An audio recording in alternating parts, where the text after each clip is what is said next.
Hey, what's up, Reefers? This is Reefer Matt. Today's video, I thought we'd talk about coloring up coral, and not just SBS coral, but all types of coral. I'll just give you some of my tips, and this is basically a conversation too, so if you have any tips of your own, please feel free to share them in the comments. My first tip for coloring up your coral is keep an eye on your water chemistry. You gotta test your tank and know what your parameters are before you can even start guessing of why your coral aren't doing so great. So that's step number one. Make sure that your water chemistry is in check and there's no issues with that. Going along with that, I recommend for SBS that you keep some nutrients. For nitrate, I recommend around 5 to 10, and for phosphate at least around 0.05 or so. You can go from like 0.01 to 0.1, but your coral will let you know where they're happy as far as that goes, and also algae. So you just gotta find a balance for your tank.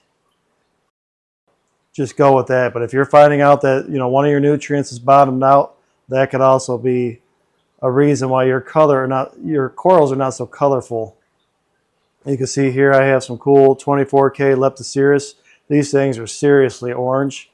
I do have to dose phosphate in this tank because it will bottom out, because this is an all SBS tank and it does use up phosphate. So I got to dose once a week. I'll dose and I'll test it. Nitrate usually plateaus around 10. Now I have an algae scrubber on this tank. So that's the other tip for keeping your nutrients in check for your coral. For the colors, making sure that your filter is good and you're doing what you can do to keep those in check. So moving on, the next tip I have is lighting. I have 4 Kessel A360X lights on a Reef Bright fixture on this tank. However, I don't run just blues. I do run a full spectrum from around noon to 6, and I recommend you do that if you want different colors to really pop out. It just seems to bring out different colors like the yellows and the pinks and that. Like I got a yellow tip right here, and you can see that thing's colored up pretty good. If my fish will get out of the way. There's the Sergeant Major damselfish, but behind him is this yellow tip here. And I do run a fuller spectrum of lighting, white light mixed in with some blues, but it's mostly visually white. And then it tapers off to a bluer light towards the end of the day. And that's what gives this Walt Disney Acropora its purple, and there's pink and other colors in there, and you can really see it from the top. It doesn't look so much now. It looks kind of green, right, and yellow. But if we look through the top, you'll see a much different story. All right, so I just turned off the flow, and you may notice some SDN in spots. I'm wondering what's going on with that. If you haven't been keeping up with this tank and watching my other videos, I'll put up that video here of what happened to this tank a few months ago. So looking at the Disney from the top here, now you can see the different colors in it. And really my lights are just now starting to turn blue for the night, so it's really not making the coral, as they say, pop out. But under a fuller spectrum, this coral does look very green and yellow. But under the blue lights, that's where all the other different colors start to come out. And that's one of the reasons why I like this coral, is it just has a nice variety of color in it. And there's also a cool acro back here. It's called the Pink Floyd. That one's got a yellow color to it also. But looking through the top of your tank, that's usually where the colors look the best. And I'm not exactly sure on that. I'm just thinking that's because it's more of a direct reflection of where the light's showing. So that's something you got to keep in mind too, is that colors can be adjusted in photos, obviously. But also it depends on what view you're looking at as well. You can see this one's got some cool colors in it too. It's got some green and some pink in it. And there's that 24K. Look at that. Look how orange that is. Or yellow, I should say. That's like a yellowish orange. That's a real bright and vivid.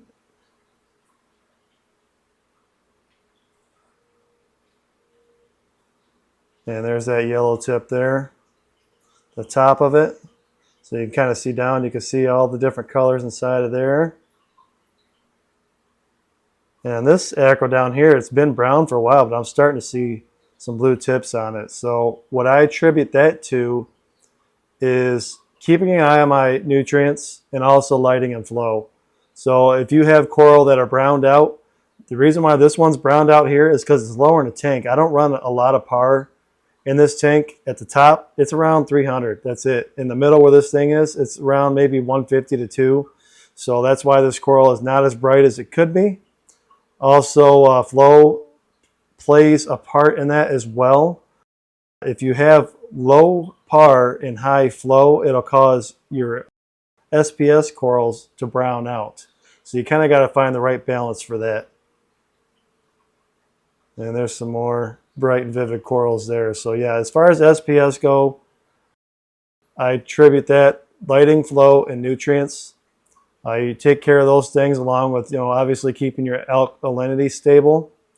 Then you should notice your coral coloring up more. And it will take months. This isn't something that's going to happen overnight. It takes months. Some coral I have, it took them a good year or so to turn around, really. But for the most part, I'd say 3 to 4 months, and you'll start to notice a change. But you'll just have to look at your lighting and flow. If everything else is checked out, and you got the nutrients, and you're like, hey, my coral's kind of dull, maybe you got to increase your par. Maybe you got to increase your flow or decrease your flow. Maybe your par is too high. Maybe your coral are white. If your coral are white and bleaching out, then you have too much photosynthesis going on, and you need to dial it down. So you either increase your flow or you decrease your lighting, or both. You can see these are nice and bright and vivid here. So let's go take a look at some other coral and what it takes to color them up as well. So in here, this is mostly LPS corals. And I have a good selection in here. I got an elegance coral that's sort of in recovery. I'm happy to see that it's coming back.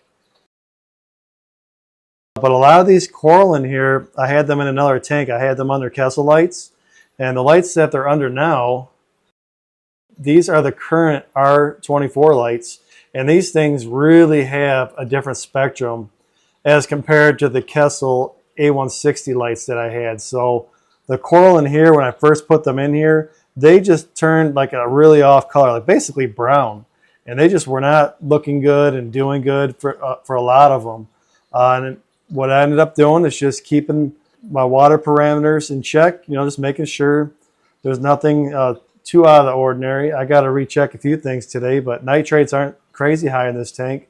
I think phosphate was around 0.02 today. I added some, so I want to recheck it.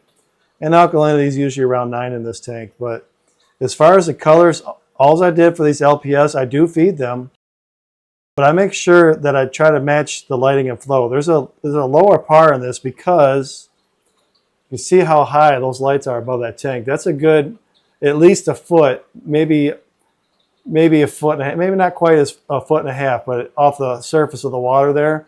And I wanted that so I have access, to the top of here. But the par in this tank's not super high. It's around 100 or so.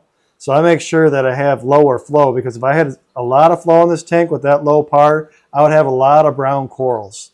So it took a little bit to kind of figure that out.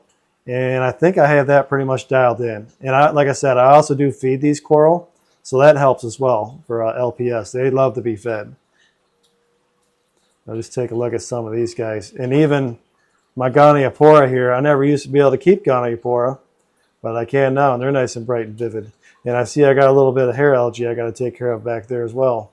But I even put some Zoas in here just to try them out in this tank, because I have them in another tank and they weren't doing so good. But these Zoas are doing pretty good.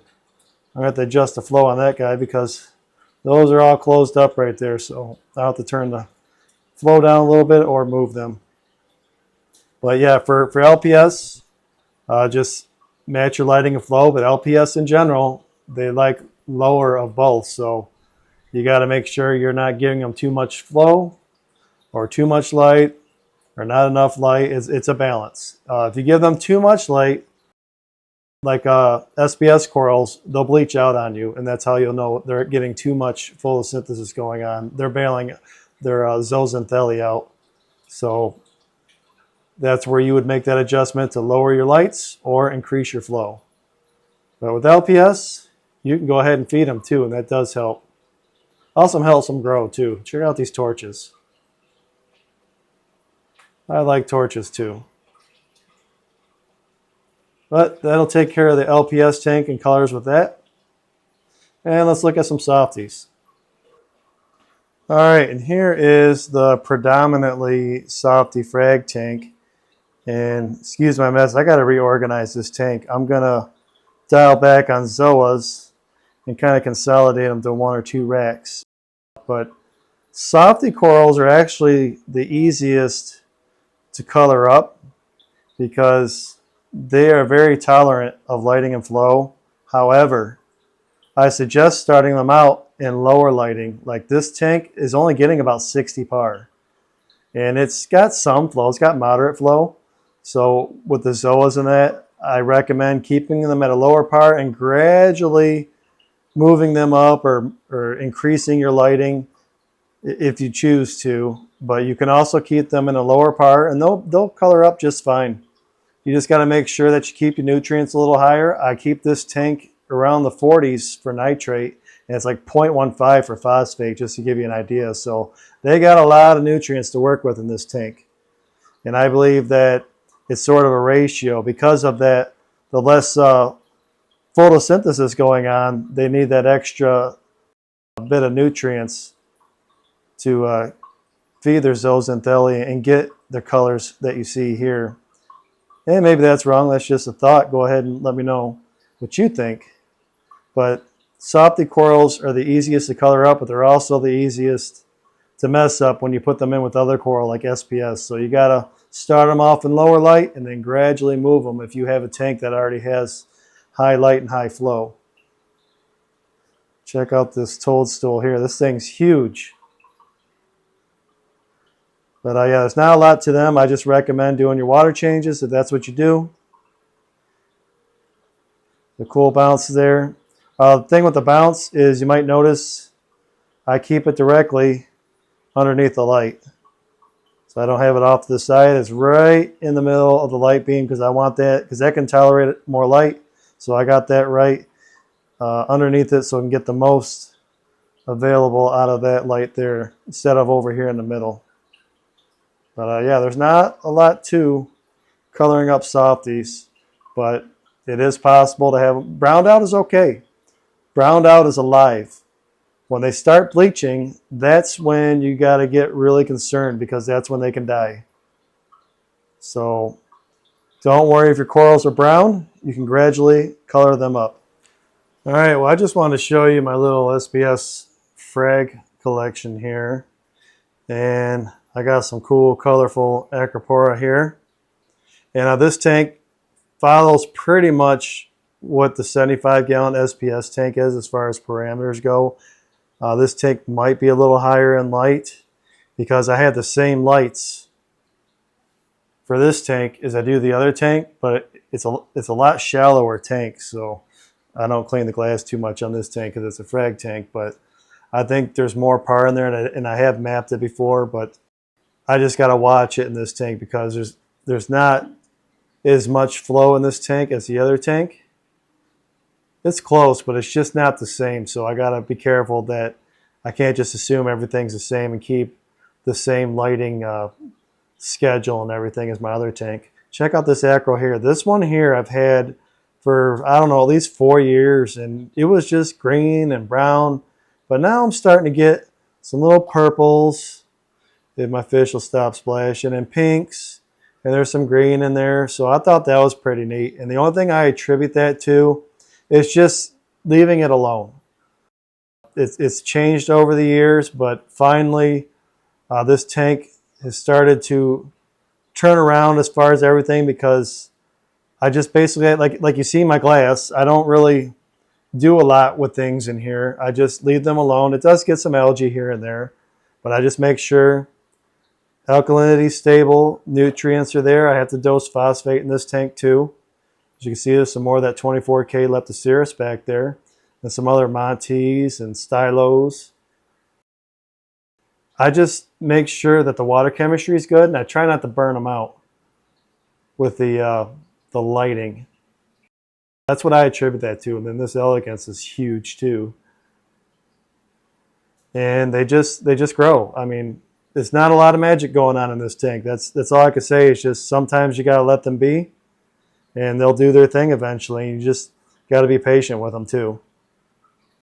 Well, that'll do it for this video on coloring up coral. If you have any tips, please feel free to leave them in the comments. This is not a lecture, this is a conversation, so I hope that you'll feel free to participate in it. I'm Reefer Matt. Thank you for watching, and happy reefing.